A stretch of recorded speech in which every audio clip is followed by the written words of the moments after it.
The EAT 8-speed automatic gearbox works in conjunction with the incredibly tactile gear shift lever. Let's look at how to get the most out of both and enhance the driving experience. The P button is for park mode. To unlock the gearbox and come out of park, simply press and hold the unlock button on the left side of the lever whilst having your foot on the brake pedal. Move the lever forward to engage R, reverse, or back to engage D, drive. When released, the push selector returns to its initial position. At the bottom of the gear lever, you'll notice a button with an M on it. This changes the mode from drive to manual, allowing you to use the paddles on the side of the steering wheel. This can be done whilst driving. On top of the gear lever is the gearbox status indicator. This shows you what mode you're in.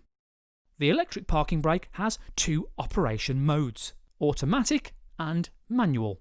To operate manually, at any time with the engine running, briefly pull the control lever to apply the handbrake, and briefly push it whilst pressing the brake pedal to release.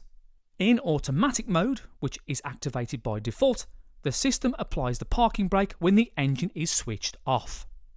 It releases it when the vehicle moves off.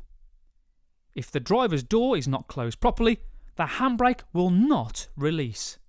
It's worth noting that the handbrake will not apply automatically if the car stalls or enters stop mode of stop and start.